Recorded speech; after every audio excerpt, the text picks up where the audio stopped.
As Europe darkened in the years leading up to the Second World War, thousands of Jewish children were sent abroad to find safety somewhere.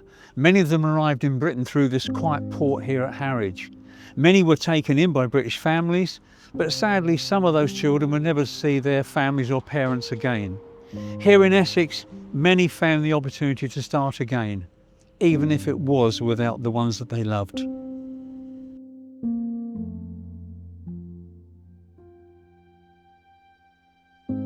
When Hitler came to power, he was convinced the Jewish nation was the fault of everything. He was completely mad and was obsessed by persecuting the Jews. In the early days, people who had jobs in banks and things, they were just sacked. Children who went to school were banned from school. And the further it went on and on, the Jewish organizations within Europe knew there was something really going to happen. What really kicked it off was Kristallnacht. It's the night of the broken glass. It was carried out by members of the Nazi Party and their followers. This outbreak of violence led to the destruction of thousands of Jewish homes, businesses and places of worship. Almost 100 Jewish people were killed. After the events of Kristallnacht, the laws became stricter for the Jewish population. Jewish people had to close their businesses. Children were no longer allowed to attend public school. The first boat arrived on the 2nd of December 1938, and that was called the Prague. It was one of the Harwich Hook of Holland ferries. The first 200 refugees came from an orphanage in Berlin. What would they do with 200 children? The organisation in Liverpool Street Station hadn't been put into progress.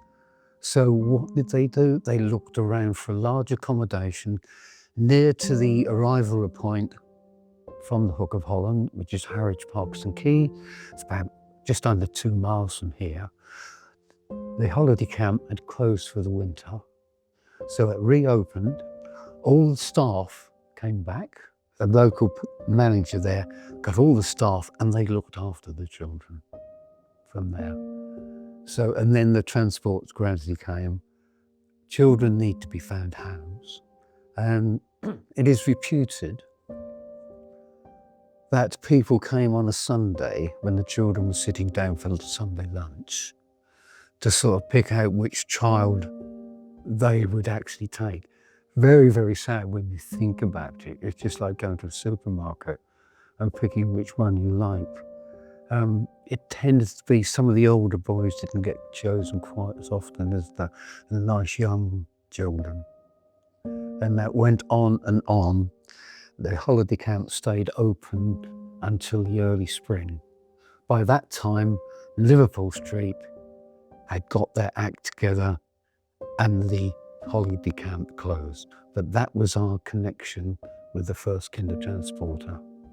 The people of Harwich and Dovercourt, they came along and they took blankets, toys, anything to the holiday camp, because these poor children stayed in these chalets, thin skin, 4 bunk beds in each, toilets and showers at the end.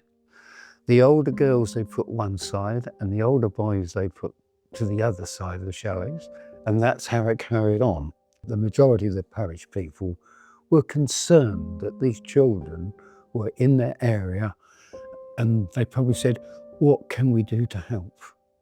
And to send stuff to the holiday camp. This is only a small town. In those days, we probably got about 8,000 or 9,000 people here, that's all. With the locals helping with supplies and toys, and the holiday camp reopening, these children would have been well supported by Harwich locals before they were sent to the new homes in England. Their legacy lives on today through stories, remembrance, and monuments such as the Kindertransport statue at the Harwich Docks. We actually got together, some like-minded people in this town, because we wanted the statue the same as in Liverpool Street and the Hook of Holland. And we were successful in raising quite a lot of money. A lot came from the German government and the Austrian government. Lots of wealthy Jewish people contributed enough. The sculptor was Ian Walter, who lived Saffron Walden in north-east Essex there. Remarkable man. He used his children as a model so he could actually make them. There are 5 children on this. We actually managed to achieve it. I don't know how, but it happened.